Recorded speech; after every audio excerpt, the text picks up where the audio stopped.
कविजीडितं कल्मषापहं श्रवणमङ्गलं श्रीमदाततं भुवि गृह्णन्ति ये बुधा जना।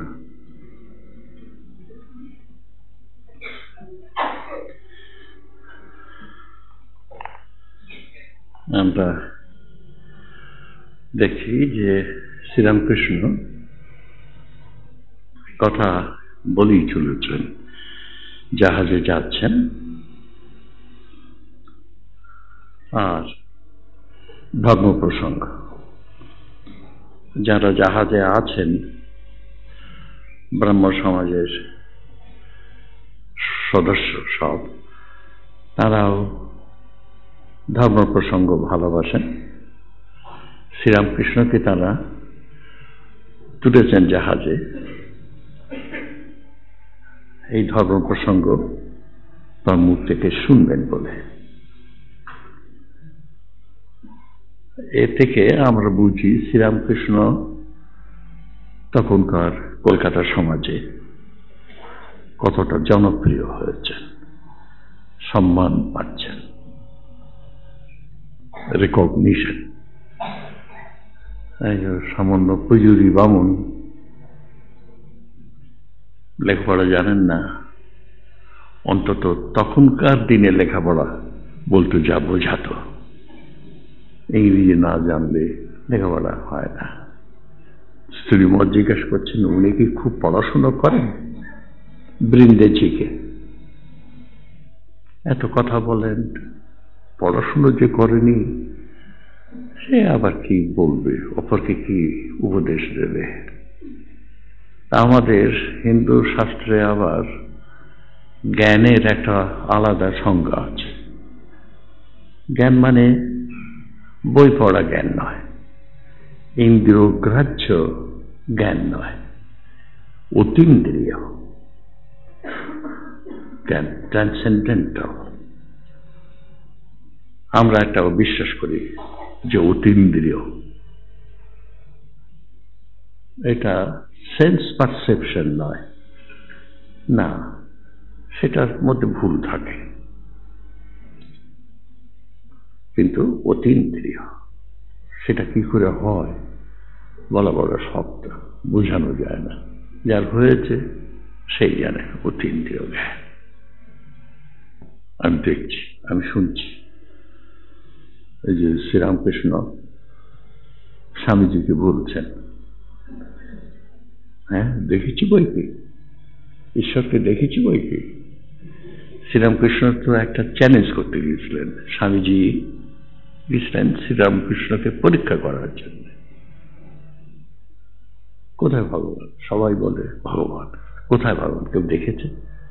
আচ্ছা, এই ভদ্রলোককে জিজ্ঞেস করি। সে ঘটনাটা এরকম যে স্বামীজি একদিন সকালবেলা ভগবান এর কথা কি বুঝারও বলেছেন, তখন তার মা বলছে রেখে দে। ভগবান বলে কি কেউ আছেন থাকলে আমাদের এই দুর্দশা? আমরা তো তাই বলি, আমরাই মাপ কাঠি। আমার যদি দুর্ভাগ্য কিছু ঘটে, দুর্ঘটনা কিছু ঘটে, কোন পাপ আমি করেছি যে আমার এই কষ্ট, এই দুঃখ? বাস্তব সংসারে একটি ছেলে সে অনাথ হয়ে গেল, বাবা মা দুজনই স্টোভের আগুনে পুড়ে মারা গেলেন। মা রান্না করছিলেন আর তারপরে আগুন ধরল, বাবা গেলেন বাঁচাতে, দুজনই পুড়ে মারা গেলেন। একটি ছেলে অনাথ, 5 বছরের শিশু হয়তো। কেন এরকম? ভগবান তাহলে কি করতে আছেন? এইটা প্রশ্ন আমরা করি। তাহলে নেই ভগবান? তাহলে স্বামীজির মা ওই রেখে দেয় ভগবান, অনেক তো ভগবান ভগবান করলে কি হলো, এই তো দুর্দিন আমাদের। তখন স্বামীজি উন্মাদের মতন ছুটে কোথায় জুতো টুতো পড়ে রইল, গায়ে খড় বিচিলি লেগে গেল, সেই অবস্থায় শ্রীরামকৃষ্ণের কাছে গিয়ে চ্যালেঞ্জ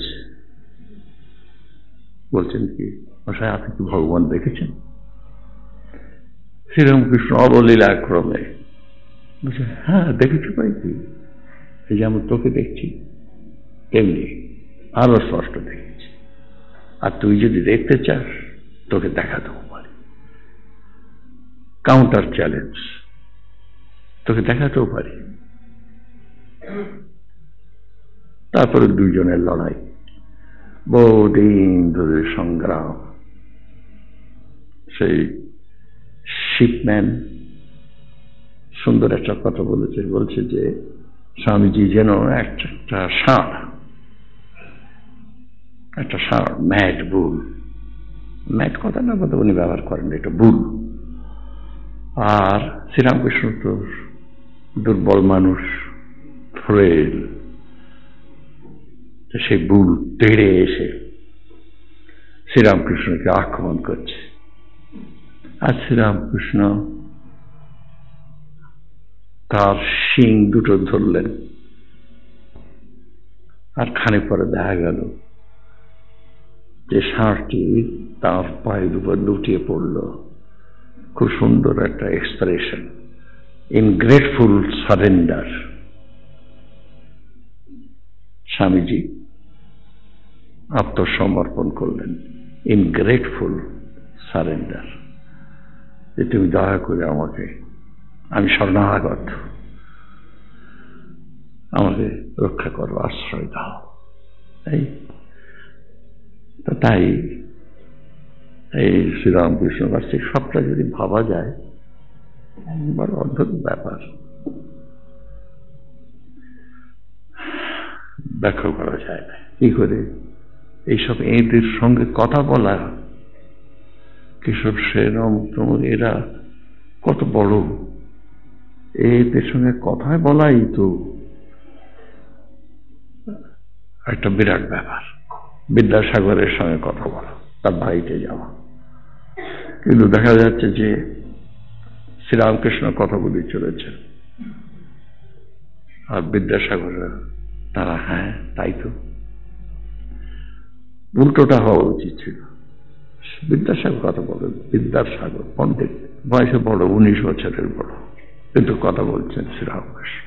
তাই এখানে জাহাজে দেখছি শ্রীরামকৃষ্ণ কথা বলেই চলেছে, কথা বলেই চলেছে, কত রকম কথা, আর সব শাস্ত্রীয় কথা।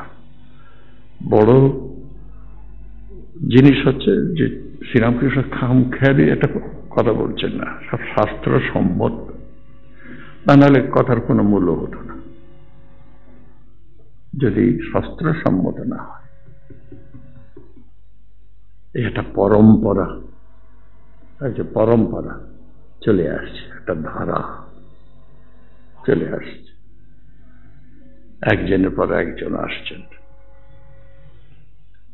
নতুনত্বটা কোথায়? যুগ ভবিষ্যতে, যুগ পাল্টায়, সমাজ পাল্টায়, মানুষের দৃষ্টিভঙ্গি পাল্টায়, মূল সত্যগুলি থাকে, কিন্তু সেইগুলিকে আপনি যখন পরিবেশন করছেন, নতুন ঢঙে করছেন, নতুন ভাষাতে, যে ভাষা সবাই বোঝে জানে সেইভাবে, তাছাড়া নতুন আর কিছু নেই, সনাতন পুরাণ।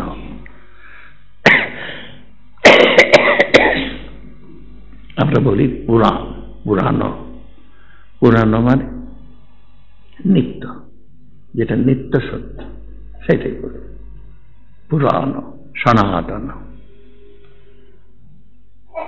আপনি একটা আজগুবি কথা বললে অমনি মানবে কেন সমাজ, দেশ মানবে কেন, মানুষ মানবে কেন? এই মানুষই প্রশ্ন করে, মানুষই সন্দেহ করে, অবিশ্বাস করে, না মানি না। এর প্রয়োজন আছে, এই চ্যালেঞ্জ যে স্বামীজি চ্যালেঞ্জ করলেন, এর প্রয়োজন আছে যাচাই করা। স্বামীজি শ্রীরামকৃষ্ণ বলছেন, ওরা আমাকে কতভাবে বিড়ে করে নিয়েছে, গ্রাম্য ভাষা বিড়ে মানে যাচাই করা, পরীক্ষা করা। বুদ্ধদেব বলছেন, test me as you test gold in fire. Sri Ramakrishna বলছেন, আমি বলছি বলে মেনে নেবে না, পরীক্ষা করবে, প্রশ্ন করবে। এই জন্য হচ্ছে পরিপ্রশ্নেন সেবয়া। গীতাতে বলছেন যে আস্ক দ্য টিচার, পরিপ্রশ্ন। পরিপ্রশ্ন মানে পরিসমন্তাপ, বারবার প্রশ্ন করো, তাহলে এটা কেন, তাহলে এটা কেন, তাহলে এটা কেন। পরিপ্রশ্নেন সেবয়া, আবার সেবা করবে। শুধু প্রশ্নের জন্য প্রশ্ন নয়, আমরা বলি যুক্তি, তর্ক না, সে শিশু সুলভ তর্ক। একজন আমাকে বলেছিলেন, মা বলছেন আমার ছেলে বলে ভগবান যে আছেন তা দেখিয়ে দাও, তা দেখিয়ে দাও। তা সত্যি এরকম প্রশ্ন কারা করে? শিশু। দেখিয়ে দাও, তুমি কি প্রস্তুত আছো? তুমি কি দেখলে বুঝবে, জানবে?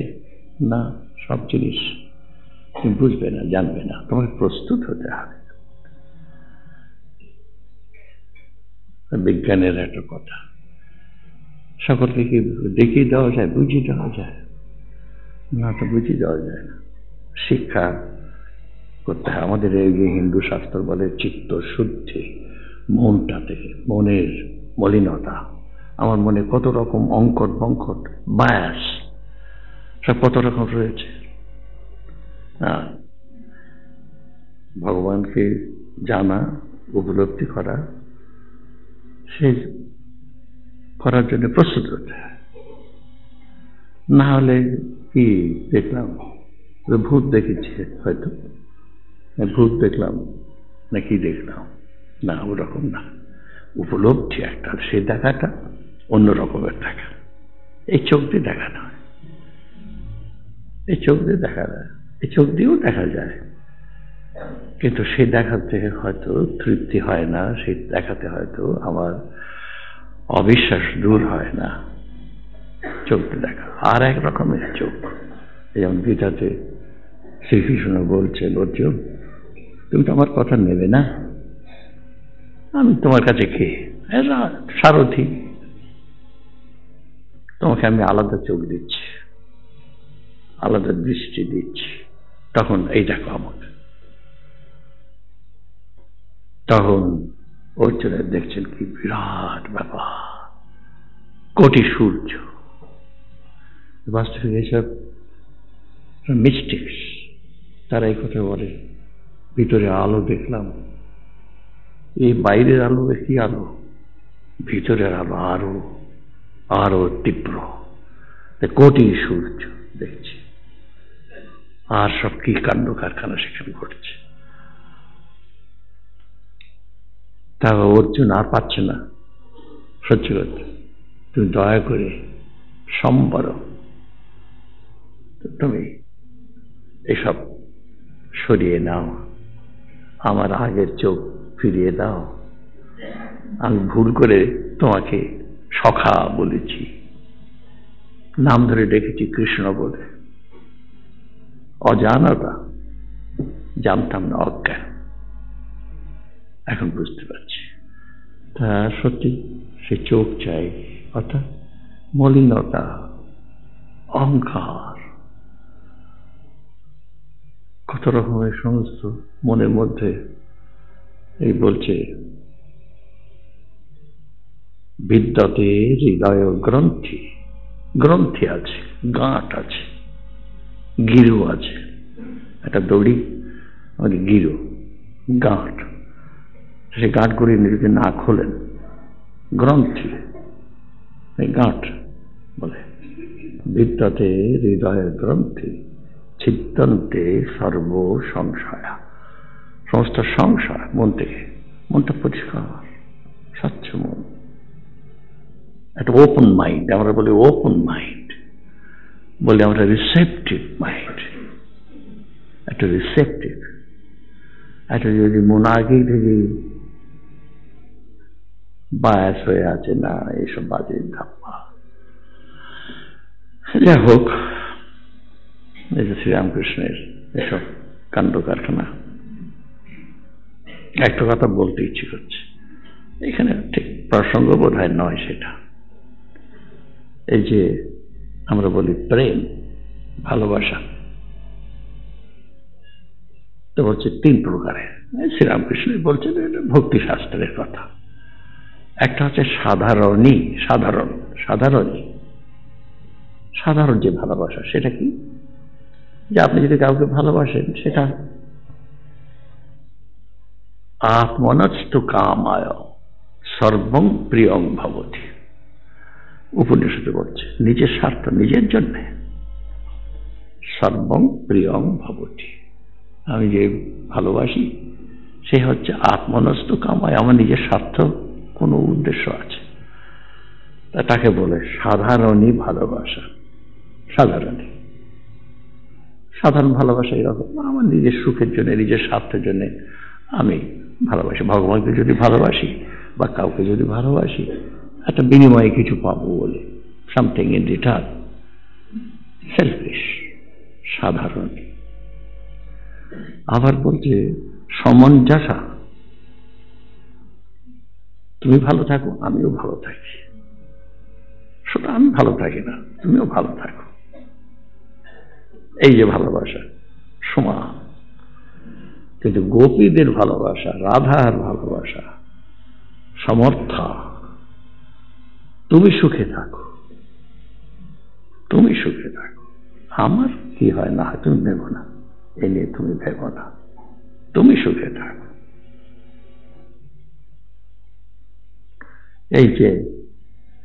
এই হচ্ছে ভালোবাসা সাধারণ। সেখানে গিভ অ্যান্ড টেক। হ্যাঁ, তাই তো ভালোবাসবো, তুমি আমাকে ভালোবাসো, তুমি সুখে থাকো আমিও সুখে থাকবো, দুজনের কল্যাণ, সে একরকম সাধারণ। তাহলে সামঞ্জস্য না, আমি ভালো থাকবো তুমি ভালো থাকবে কিনা সে আমি জানি না, আমার দরকার নেই, সাধারণ স্বার্থ। আর সামঞ্জস্য, তুমিও ভালো থাকো আমিও ভালো থাকি। আর সমর্থা, এই গোপীদের ভালোবাসা নিঃস্বার্থ,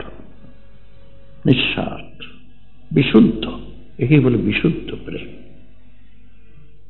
শুদ্ধা ভক্তি, শুদ্ধ মানে তাদের কোনো মলিনতা নেই, স্বার্থ বুদ্ধি নেই, আমি বিনিময়ে কিছু চাই না।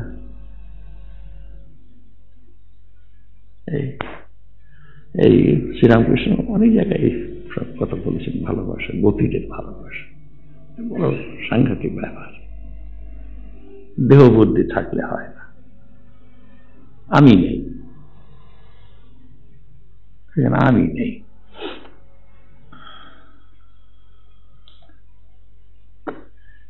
গান, সেই গোপীদের গান কথা, বংশী বাজিল ওই বিপিনে, শ্রীরামকৃষ্ণ এই কথা বলেই চলেছেন।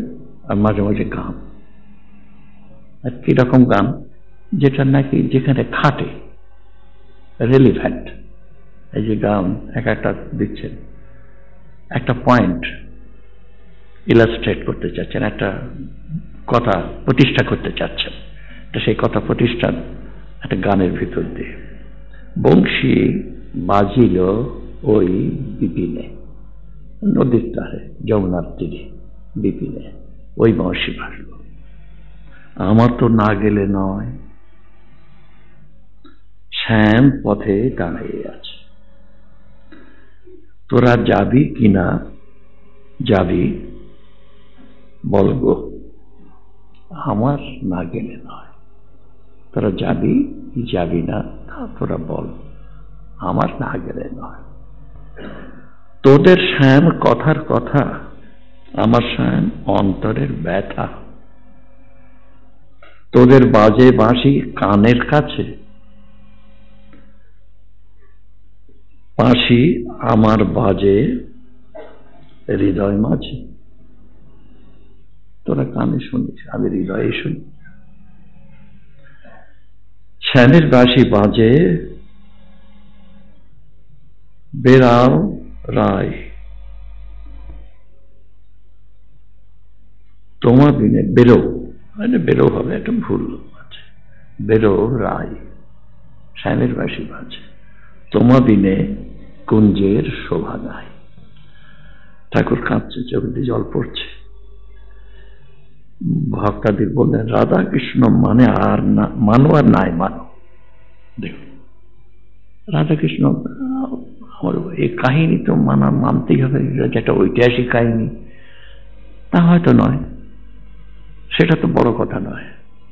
তাই বলতেন রাধা কৃষ্ণ মানো আর না মানো, এই কাহিনী, এই সত্যতা, সন্দেহ আছে। কে ছিলেন রাধা, কে ছিলেন কৃষ্ণ, সেটা কিছু নয়, সে প্রশ্নটা বড় প্রশ্ন নয়। এই টার্মটুকু নাও, যে রাধার যে বলছেন আমাকে যেতেই হবে, শত বাধা উপেক্ষা করে আমাকে যেতেই হবে। এই যে টান, এই যে ভালোবাসা, এর বলছে মাছের বড়শি যেমন ধরে নিয়ে আসে, যে বড়শি যেমন মাছে টেনে নিয়ে আসে, তেমনি ভক্ত সে ওই রকম মাছের মতন, সেজন্য মাছ বড়শি দিয়ে গেঁথে ফেলেছেন। প্রভু আপনাকে বড়শি দিয়ে গেঁথে ফেলেছেন, আপনাকে যেতেই হবে, আপনি না যেতে পারবেন না। বলে, শ্যাম তোদের কথার কথা, আমার প্রাণের ব্যথা, এই ভালোবাসা। ভগবানের জন্য কিসে এই রূপ ব্যাকুলতা হয় চেষ্টা করো, ব্যাকুলতা থাকলেই তাকে পাওয়া যাবে। এই ঠাকুর বলছে, এই ব্যাকুলতা, এই ভালোবাসা। শ্রীরামকৃষ্ণ আর কিচ্ছু প্রচার করেননি, কোন মত, এসব কিছু প্রচার করেননি, শুধু ভগবানকে ভালোবাসা, যেভাবে পারো, যে নামে ভালো লাগে, যে রূপে ভালো লাগে, ওগুলো অবান্তর। যে কোনো নাম, যে কোনো রূপ, ভালোবাসাটাই আসল।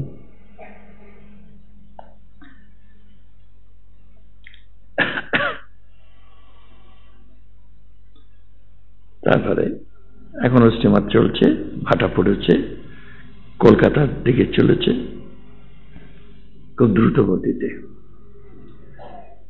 পোল পার হয়ে কোম্পানির বাগানের দিকে। কোম্পানির বাগান মানে এই বোটানিক্যাল গার্ডেন, ওইটাকে কোম্পানির বাগান বলা হতো তখন। আরো খানিকটা যেতে ক্যাপ্টেনকে বলা হলো আরো কিছু, শিবপুর ছাড়িয়ে আরো খানিকটা। কতদূর জাহাজ গিয়েছিল কারো জ্ঞান নেই, মগ্ন হয়ে শ্রীরামকৃষ্ণের কথা শুনছেন, হুঁশ নেই। এইবার মুড়ি নারকেল খাওয়া হচ্ছে, সকলেই কিছু কিছু কোঁচড়ে নিয়েছেন, খাচ্ছেন, আনন্দের হাট। কেশব মুড়ির আয়োজন করে এনেছেন। এই অবসরে ঠাকুর দেখলেন বিজয় ও কেশব দুইজনই সংকুচিত ভাবে বসে আছে, দুজনের ওখানে ঝগড়া হয়ে গিয়েছিল, যাতে ব্রহ্ম সমাজ ভেঙে গেল।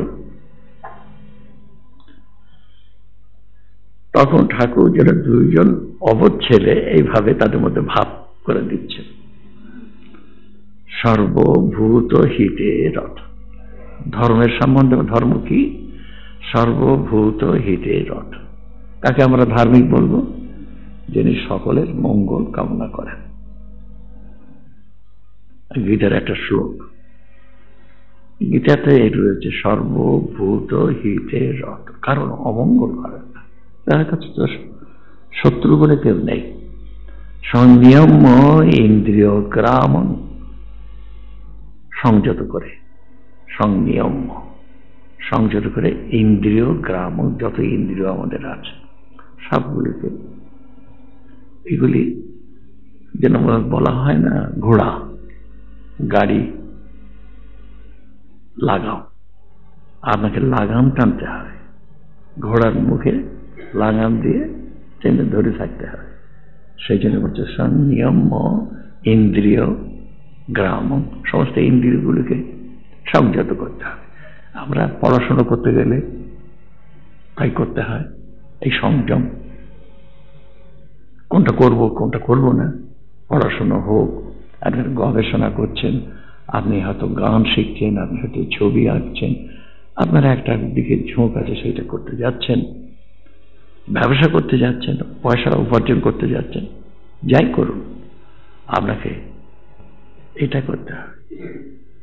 আপনার প্রায়োরিটিস যাকে বলে, কোনটা করব কোনটা করব না, এই বিচার করে এটা আমি করবো না, এটাই করব, আপনাকে বিচার করে ঠিক করে নিতে হবে।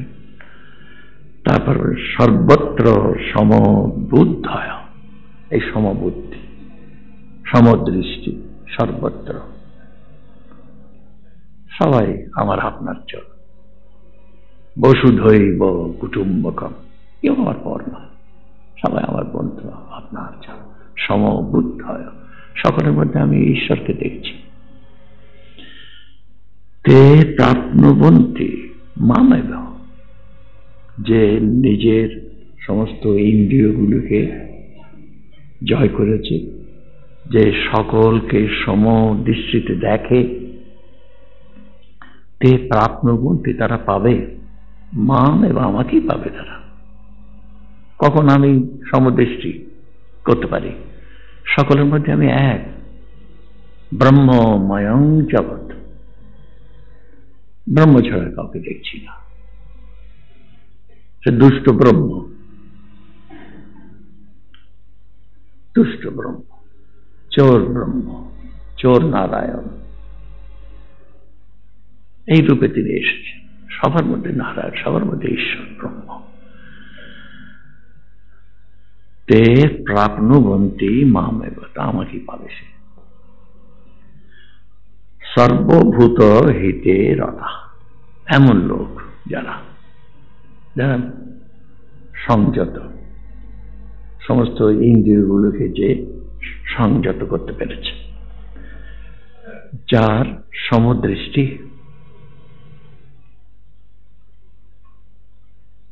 তার প্রাপ্নুবন্তি মামেব, আমাকেই সে লাভ করবে। কৃষ্ণময়ম জগৎ, ব্রহ্মময়ম জগৎ। শ্রীরামকৃষ্ণ মাকে দেখছেন, একটা গাছ কাটছে, বললেন মা যে ওর মধ্যে আছে, গাছের মধ্যে মাকে দেখছেন, মানে ঈশ্বরকে দেখছেন সর্বভূতে। তাই বলছে সর্বভূত হিতে রত। এই হচ্ছে ধর্মের ব্যাখ্যা কি, ধর্মের লক্ষণটা কি, সর্বভূত হিতে রত, সকলের কল্যাণ, সর্বে সুখিনো ভবন্তু মা কশ্চিৎ দুঃখম আপ্নুয়াৎ। কারো যেন দুঃখ না হয়, সবাই সুখে থাকো, আনন্দে থাকো। এই নয় যে আমি শুধু ভালো থাকবো, না, সকলেই ভালো থাকো। তারপরে শ্রীরামকৃষ্ণ কিশোর, এর মধ্যে আবার অন্য রসগ একটু আছে। ও গো, এই বিজয় এসছে, দুজনে বাক্যালাপ নেই, ঝগড়া, আর শ্রীরামকৃষ্ণ তার মধ্যে এইসব ফুট কাটছে। এই যে বিজয় এসেছে, তোমাদের ঝগড়া বিবাদ, এই জন্য শিব ও রামের যুদ্ধ। এই তারপরে কোলাকুলি, শিব রামের এইসব পুরাণের গল্প আছে যে শিব রামের কে বড়, শিব বড় না রাম বড়, লড়াই হলো, তারপরে কোলাকুলি। তো শ্রীরামকৃষ্ণ বলছেন রামের গুরু শিব, যুদ্ধও হলো, দুজনে ভাবও হলো, কিন্তু শিবের ভূত প্রেত গুলো আর রামের বানর গুলো, ওদের ঝগড়া খিচিখিচি, কিচিমিচি, এই আসবে এটা অনেক সময় তাই হয়। উপর মহলে মিট হয়ে গেল, নিচের মহলে চলছে ঝগড়া, ও চলতে থাকে। এই শ্রীরামকৃষ্ণের মধ্যে দুজনের ভিতরে মিলিয়ে দেওয়ার চেষ্টা করছেন। তোমাদের একজন হচ্ছেন শিব, আরেকজন হচ্ছেন রাম, তোমাদের এই ঝগড়া তো কিছু নয়, এই তো তোমাদের মধ্যে ভাব হয়ে যাবে। আপনার লোক তো এরূপ হয়ে থাকে, নিজেদের মধ্যে ঝগড়া হয় তো মাঝে মাঝে। লব কুশ যে রামের সঙ্গে যুদ্ধ করেছিলেন, ছেলে বাপ লড়াই। আবার জানো, মায়ে ঝিয়ে আলাদা মঙ্গলবার করে। কথা কথা, মায়ে ঝিয়ে ঝগড়া হয়েছে। সে ওই দেওঘরের সাঁওতালদের মধ্যে দেখতাম বেশ মজা, সকালে উঠি ঝগড়া, চিৎকার, তারপরে সব চুপ, আর কোনো ঝগড়া নেই। তো তখন সব পাড়া প্রতিবেশীরা বলতো, ওরা ঝুড়ি চাপা দিয়ে রাখলো, এখন মাঠে গিয়ে কাজ করবে, একসঙ্গে করবে, কথা বলবে, সবই করবে। তো ঝুড়ি চাপা রইল। তারপরে ফিরে এসে ঝুড়িটা তুলে আবার সে যেখানে থেমেছিল সেইখান থেকে আরম্ভ করলো, আবার চলবে ঝগড়া। এই মায়ের যে মঙ্গলবার আলাদা, মায়ের মঙ্গলবার। মা যদি মঙ্গলবার করে, কার মঙ্গল কামনা করবে? সে তো মেয়ের মঙ্গল কামনা করবে। আর মেয়েও যদি মঙ্গল কামনা করে, তা মায়েরও মঙ্গল কামনা করবে, কিন্তু আলাদা ঝগড়া।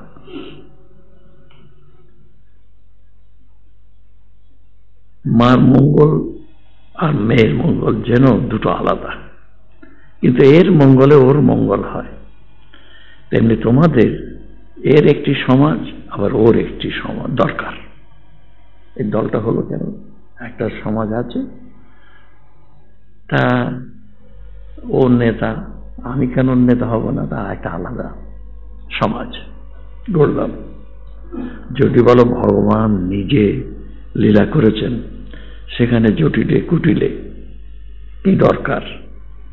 জটিলে কুটিলে না থাকলে লীলা প্রষ্ঠায় হয় না, থাকা দরকার। লীলাটা তাহলে প্রষ্ঠায়। লীলা, এই যে লীলা একটা শব্দ, সাংঘাতিক শব্দ, লীলা, খেলা। এই সংসারে একটা লীলা চলছে, লীলা চলছে, ভালো মন্দ কত কি চলছে।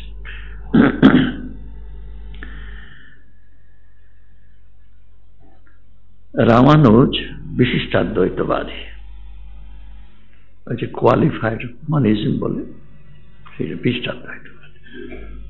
যেমন অদ্বৈতবাদী যারা, শুদ্ধ অদ্বৈতবাদী, বেদান্তবাদী, তারা তো ভগবান নির্গুণ নিরাকার। কিন্তু বিশিষ্টাদ্বৈতবাদী তারা বলবে না, তিনি সগুণ এবং সাকার। তবে এটা তারা স্বীকার করে যে ব্রহ্ম এক এবং আমরা তার অংশ, সব কিছু তাঁরই অংশ, অংশ অংশী। রামানুজ তিনি বিশিষ্টাদ্বৈতবাদী, কিন্তু তার গুরু হচ্ছেন অদ্বৈতবাদী। শেষে দুজনে অমিল, গুরু শিষ্য পরস্পর মত খণ্ডন করতে লাগলো। এরূপ হয়েই থাকে। যাই হোক, তবু আপনার লোক। শ্রীরামকৃষ্ণ বলছেন, এটা ঝগড়া হয়েছে, তাতে কি হয়েছে, কিন্তু আপনার লোক।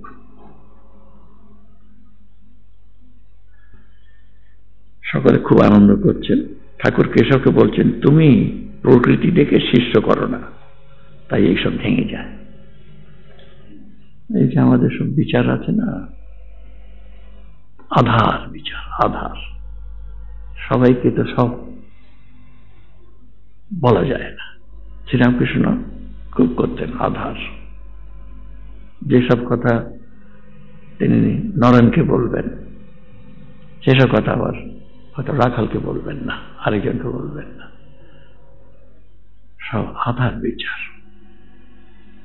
সব কত রকমের পরীক্ষা করতেন শ্রীরামকৃষ্ণ। দেখি তো, তোর হাতটা, হাত নিয়ে ওজন করছে, কিরকম পরীক্ষা তা বুঝি না, হাত ওজন করছে। আবার এই যে ফিজিওগনমি আছে, মানুষের চেহারা, তার ভিতরে সেটা যেন হয় না, তার চরিত্রকে বোঝা যায়, ব্যক্তিত্বকে, মানুষের অনেকটা বোঝা যায়, সবার যে বোঝা যায় তা নয়, আর সবাই তো বুঝতে পারে না। এটা বুঝতে পারতেন, একটা অন্তর্দৃষ্টি। শ্রীরামকৃষ্ণ যেন ভূত ভবিষ্যৎ সব দেখতে পাচ্ছেন, স্বামীজিও এসব করতেন।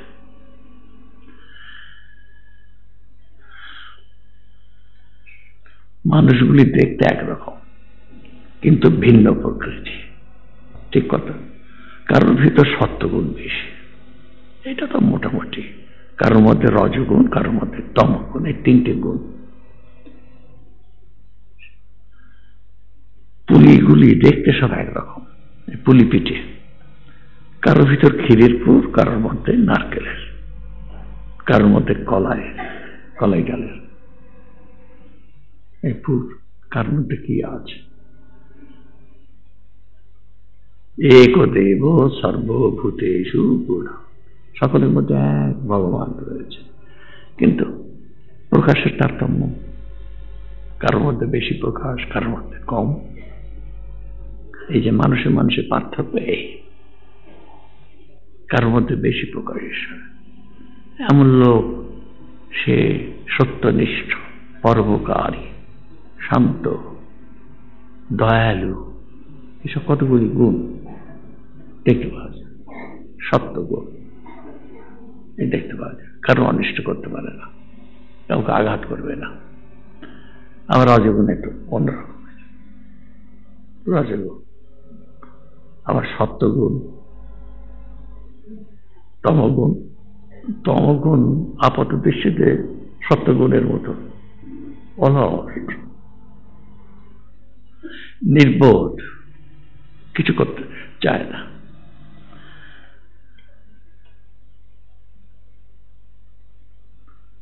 আমার কি ভাব জানো? বলছেন, আমি খাই দাই থাকি, আশা মা জানে। আমার তিন কথাতে গায়ে কাঁটা বেঁধে, গুরু, কর্তা আর বাবা। পছন্দ করতেন না গুরু, কর্তা আর বাবা, এটা যেন একটা পেশা হয়ে গেছে। সত্যি তো, অনেকে গুরু কর্তা, অনেকে মন্ত্র দিতে চান না, গুরুগিরি করতে চান না, খুব ভালো লাগে না তাদের। স্বামী ব্রহ্মানন্দ বড় ঘোরাতেন, দেখো আমার শরীরটা ভালো যাচ্ছে না, পরে এসো, খুব ঘোরাতেন। তারপরে হয়তো একদিন ছাপ দিলেন। এদের আবার এক একজনের এক রকম ধারা। মহাপুরুষ মারা যাওয়া, যখন দেবে না, এই সব ওদের কথা আলাদা।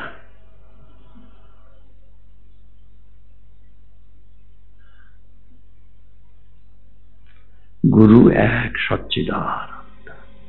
আমাদের মঠ মিশনে যারা মন্ত্র দেন, তারা বলেন যে আমি গুরু হই। এক গুরু আছেন, সবার গুরু যিনি, তিনি শিক্ষা দেবেন। আমার সন্তান ভাব, মানুষ গুরু মেলে লাখ লাখ, সকলেই গুরু হতে চায়, শিষ্য কে হতে চায়? সে মঠে সব গল্প শুনতাম, কেউ বলে আমাকে সাধু করে দিন। সাধু হলে তো মুশকিল, তুমি সাধু হবে, তা তুমি কি গুরু হবে না শিষ্য হবে? তখন যে গুরু হলে কি করতে হবে আর শিষ্য হলে কি করতে হবে? তাহলে গুরু হলে তোমার কিছু করতে হবে না, সকলকে হুকুম দেবে, আর সবাই সেই হুকুম তামিল করবে। বলে পান নিয়ে এসো, অমনি পান আসবে, শরবত নিয়ে এসো, শরবত আসবে, গা হাত পা টিপে দাও। শিষ্য হলে খাটতে হবে, তাহলে আমাকে গুরুই করে। এগুলোই করেনি। গুরু হওয়া বড় শখ।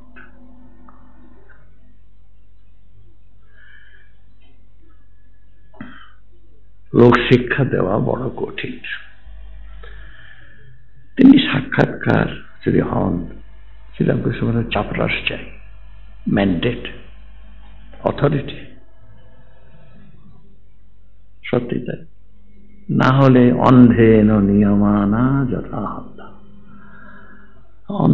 এক অন্ধ আরেক অন্ধকে চালাবে। One blind man leading another blind man.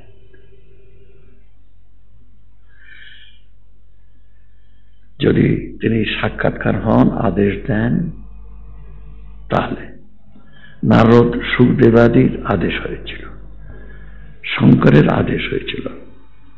আদেশ না হলে কে তোমার কথা শুনবে? কলকাতার হুজুর তো জানো, যতক্ষণ কাঠে জাল দুধ ফোঁস করে ফলে, কাঠ নিলে কিছু নেই। কলকাতার লোক হুজুকে ওই 1 ঘন্টা এক জায়গায় কুয়ো খুঁড়ছে, বলে জল চাই। সেখানে পাথর হলো তো ছেড়ে দিয়ে আরেক জায়গায়। আবার মনে মনে আদেশ হলে হয় না। তিনি সত্যি সত্যি সাক্ষাৎকার হন আর কথা কন, আদেশ হতে পারে। সে কথার জোর কত, পর্বত টলে যায় এই কথার জোর। শুধু লেকচার দিনগত লোক শুনবে, তারপর ভুলে যায়। ওই যে লেকচার দেওয়া, ওই সময়টায় এটা খুব বেশি ছিল, লেকচার দেওয়া। কথা অনুসারে সে কাজ করবে না। সেই মোহাম্মদের সম্বন্ধে গল্প, একটি লোক এসে বলছেন যে আমার এই ছেলে বড় মিষ্টি খায়, আপনি একটু বুঝিয়ে বলুন, অত মিষ্টি খাওয়া ঠিক নয়। মোহাম্মদ একটু চিন্তা করে বললেন, তুমি 1 সপ্তাহ পরে এসো, তখন বলবো। 1 সপ্তাহ পরে আসতে মোহাম্মদ বললেন যে দেখো, অত মিষ্টি খাওয়া ঠিক নয়। লোকটা অবাক হয়ে গেল, এই কথাটা তো 7 দিন আগে বলে দিলেই পারতেন। তো তখন মোহাম্মদ বললেন যে দেখো, আমি নিজে বড় মিষ্টি খাই, তো অন্তত 7 দিন না খেয়ে থেকে তবে আমি বলছি। নিজে না করলে আপনি আচরি ধর্মে অপরে শেখা, নিজে লিভ দ্য লাইফ। স্বামীজি বলছেন